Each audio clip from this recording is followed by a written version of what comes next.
Hi, I'm Leah, and I'm 46 years old. You see, I and my husband Daniel run our own business. I don't want to brag, but we make good money. We do live comfortably and can give our kids a good life. However, there is one downside to having your own business. We have to constantly run around and even travel to other states for meetings with clients or staff. It's not a regular occurrence, but pretty unavoidable when it happens. When we were young and childless, traveling for work wasn't a big deal. When we had our kids, our parental responsibilities started to take priority. We cut down on traveling when they were young, but sometimes we would have to leave our kids and attend important meetings in person. In the past, we used to leave them with my brother-in-law Harvey and sister-in-law Tanya. They were not very well off, but were extremely loving towards the kids. The kids also liked to spend time with their uncle and aunts. We even paid them for babysitting our kids. However, our arrangement didn't last long. One day when we returned from our business trip, we saw that the kids were really distressed. When I asked them what happened, they said, "Mom, Harvey and Tanya were really mean to us.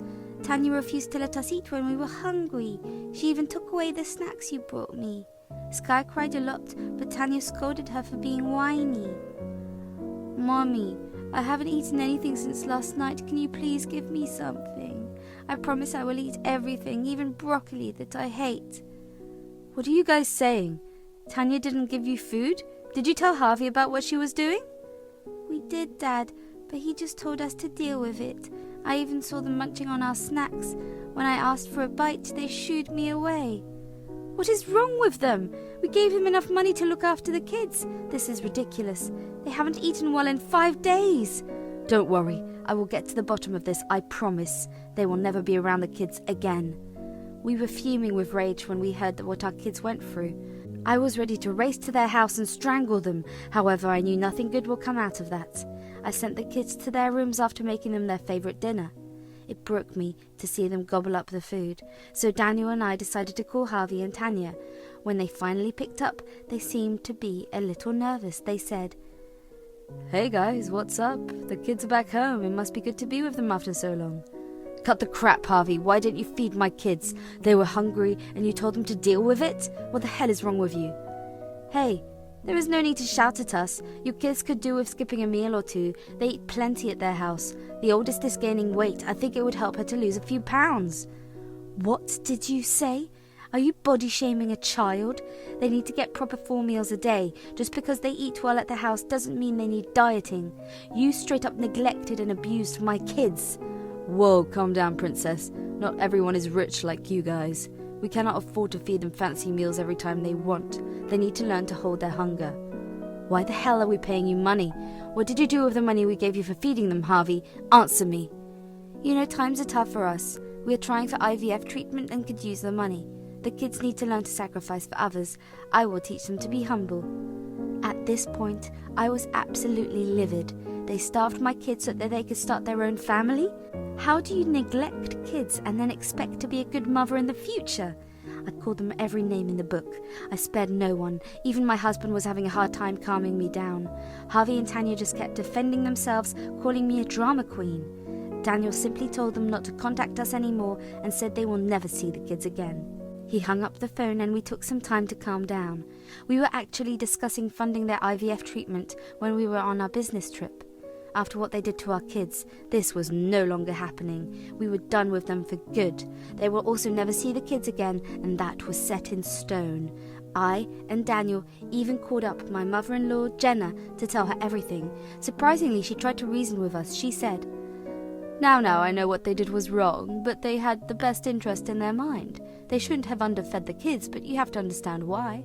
Harvey and Tanya have been dying to have a kid. They do need the money." "I don't care why they did it, Mum.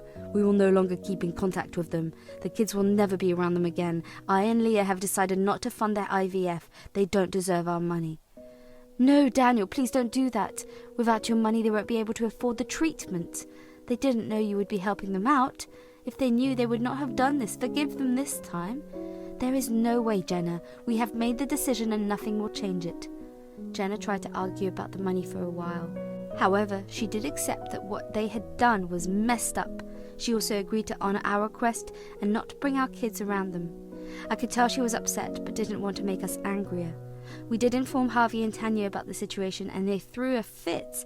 Then we promptly proceeded to block their numbers for good. The next few years were pretty normal. We didn't see them anymore and usually stayed away from them during family functions. Our extended family knew what happened and supported our decisions. Everyone was disgusted with how low they had stooped. Tanya did complain about the treatment, but Harvey told her not to escalate things. Since we were in no contact with them, Jenna took up most of the babysitting duties. She was growing old and had trouble working long hours, so we decided to give her an allowance along with babysitting money when the kids were with her. My children are pretty well behaved and gave Jenna no trouble. She often complimented them and told us that she was lucky to be their grandma. Jenna spoilt the kids when they visited her house. After losing their uncle and aunt, it was good to see them bond with their grandma. Since Daniel's father passed away, the kids gave Jenna some company when she was lonely. Slowly, Jenna became the best grandma ever. I lost both of my parents at a very young age, so the kids only knew Jenna as their grandma. I was happy they were thriving under the love and care of their family. Our business also grew by leaps and bounds, and we tried to limit our business trips or turn them into family trips instead. However, one day we realized that we had to take a month-long business trip to another state. We were opening a new office and needed to be there for the completion and inauguration. We decided that asking Jenna to look after the kids would be the best option, so we went and talked to her. Jenna, we will be going to Seattle for a month. You know we have been preparing to open a new office. Unfortunately, it can't be done without our presence. The kids can't come along because the school won't grant them leave. We were wondering if you would look after them for 1 month. We'll give you the money, of course. You don't have to dip into your savings. The kids will behave and won't bother you. Of course I will look after them. They are just pure sweethearts. I never have trouble with them anyway. You know how lonely I am in this house. It will do me good to have them stay here. Thank you so much, Jenna. Are you sure you won't have any problem? We don't want to burden you with the kids. If you can't look after them, we will make a different arrangement. No, it's absolutely fine. I would love to spend time with Mom's grandbabies. With that, everything was settled. We told the kids that they will stay with Jenna. Suffice it to say, they were pretty excited. They loved their grandma immensely. I feel sad when I remember how happy they were when we dropped them off. We set out for our trip with an easy mind. Jenna was a good grandma and would take care of them. We had nothing to worry about. What we didn't know was that trusting her was a mistake. We kept in touch with the kids through calls. They refused to be on video call because the network connection was bad. We insisted on at least trying, but they said they didn't want to. I and Daniel found it strange but didn't know what to think. They told us that they were happy at their grandma's. We were relieved to hear that. However, we would soon know that our hunch was right. Something was wrong with them. When we got back after a month, we went home, took the car, and drove straight to pick up the kids. Jenna had them ready so that we could pick them up quickly. The moment they stepped out of the house, we were shocked.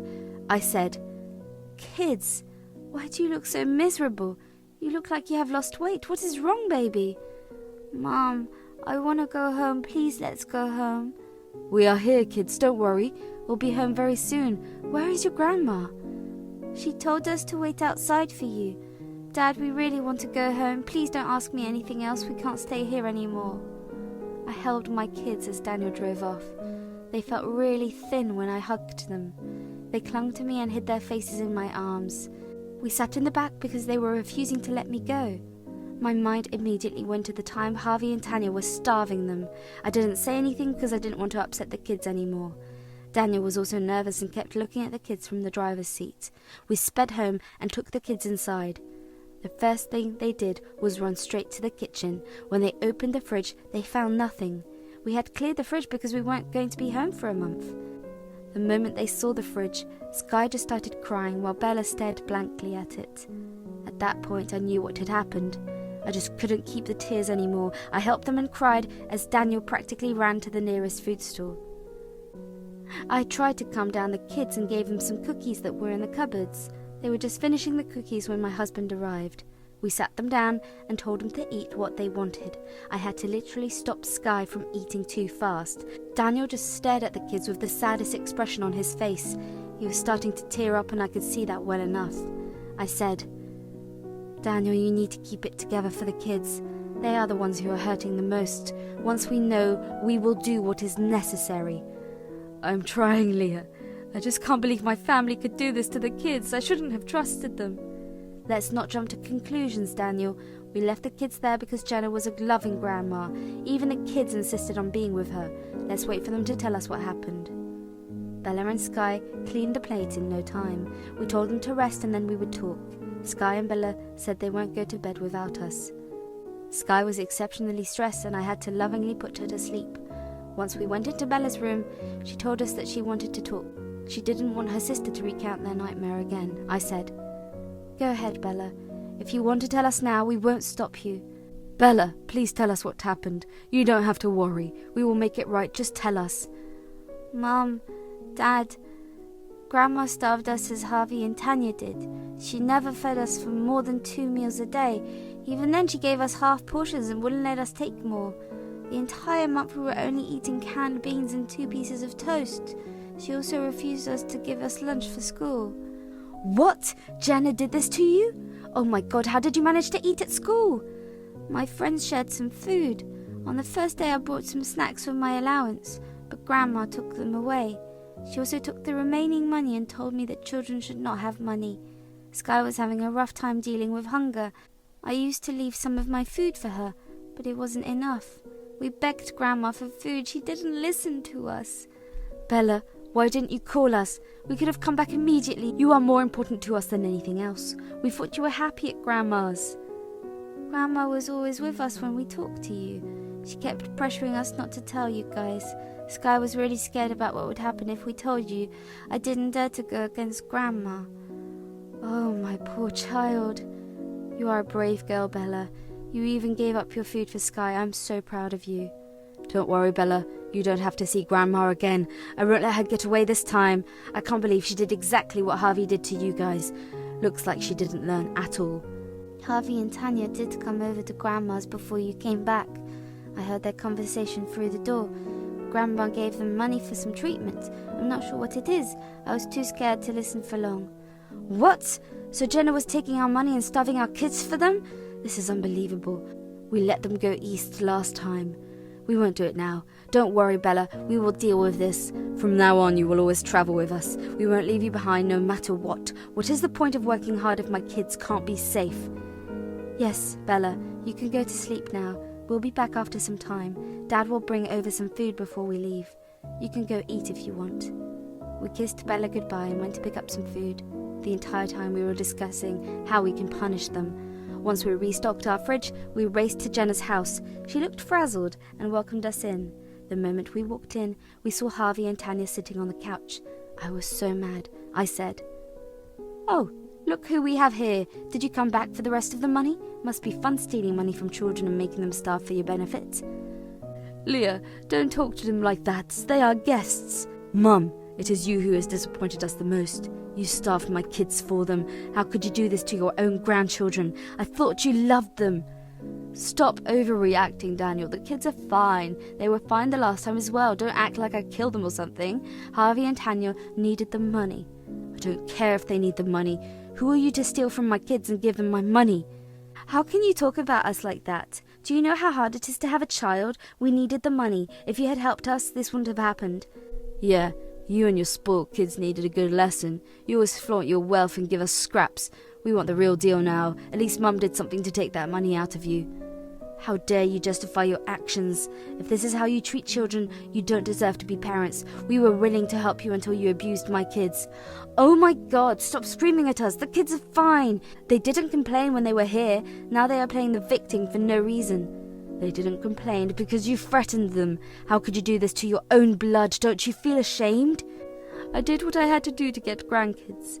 Harvey and Tanya deserve to have kids. Since you were so cruel, I took matters into my own hands. I need to have a grandson, Daniel. Your kids are girls. They will never carry the family name. Oh, so this is what you feel about the kids. Why won't she? When we finally have our son, he can inherit your business. You need a man to take over the business. Your dumb girls are not good enough as heirs. Stop talking right now. Your child will never inherit my business. And Mum, since you want a grandson so bad, there is no need for you to see our kids anymore. You are a vile and cruel person. I can't believe I'm related to you guys. You can't take away the grandkids. I'll sue you for grandparent rights. Yeah, we still need more money for the treatment. Your kids can take a few more days of dieting. Serves them right for being such spoiled princesses. You want grandparent rights, Jenna? Good luck trying to tell the judge you did the right thing by starving them. We have the entire conversation recorded. Before I do something stupid, we will walk away. But you will hear from me. This is not over. From there, we went straight to the police. We produced all the evidence and filed a report for child neglect and endangerment against Jenna. Plus, we filed a report against Harvey and Tanya. We had all the evidence from the past incident. Thank God we had kept the records. The police took our case and told us they would do the needful. Meanwhile, back at Jenna's place, everyone was freaking out. My husband had drafted an email and told Jenna that we will not pay her allowance anymore. We will also sue her for child neglect and stealing money from my kids. She kept trying to call us, but we blocked her. When we reached home, we called up all our extended family and told them what happened. Needless to say, they were pissed. No one wanted to be near them anymore. Cousins with kids actually thought of banning them around their children. Jenna, Harvey and Tanya had to eventually rent a small apartment together. Without 3 incomes, it was hard for them. Jenna could no longer care for herself since we stopped sending her money. Harvey and Tanya lost their jobs when the police showed up at their work. They now work at a local diner as waiters. Jenna came by our house and begged to talk to us. The money they saved from us had run out of food and rent. Their lawyer was also draining their money to fight their case. We just told her that they all deserve it. After the fiasco, we put our kids in therapy. We also go to family therapy once a week. The kids are a little traumatized but are showing signs of improvement. We are giving them extra love to make them feel better. Daniel and I have decided not to leave them again when we travel. The kids are also happy with our decision. The case against the in-laws is still going on, but we are hopeful about the outcome.